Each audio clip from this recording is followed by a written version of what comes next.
Hi there, I'm Scott from ByTheBrush Miniatures, and today I'm going to talk about the Army Painter brush range. This video was requested by Böl Garf on YouTube.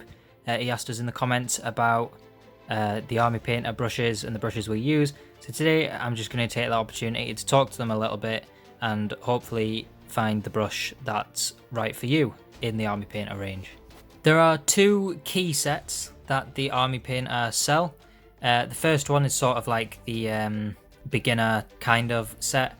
These are all within the Wargamer range, by the way, because they do have a hobby range as well, which is not quite as good as the Wargamer range, and it's not actually that much less expensive, but it is better for starting out. But I'm going to be recommending Wargamer brushes. So this starter set that they do contains 3 brushes. There'll be a link in the description.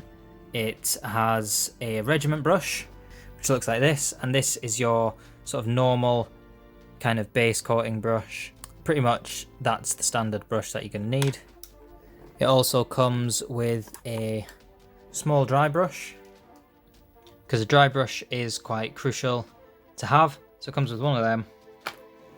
And finally it comes with an insane detail brush, which just looks like that.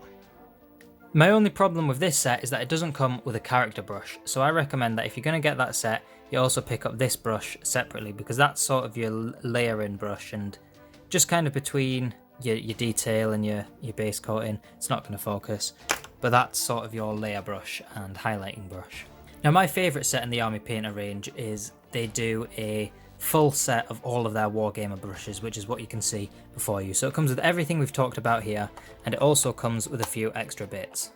So it comes with a monster brush, which is just like a much bigger version of the Regiment Brush, and again a step above that would be the vehicle/terrain brush, which is just a ginormous brush.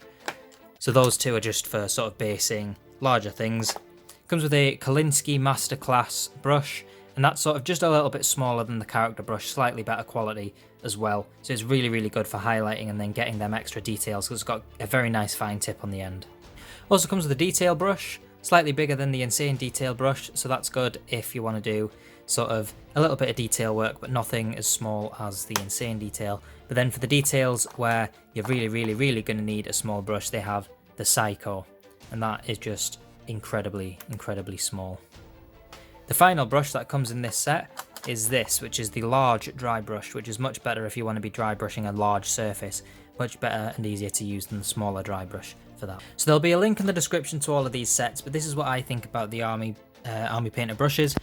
They are, in my opinion, the second best quality brushes you can get, and they're much cheaper than the Kolinsky Sable brushes. So I would recommend them, especially for someone who's starting out, or even if you're used to the hobby and just want to get some better quality brushes, would recommend these for you.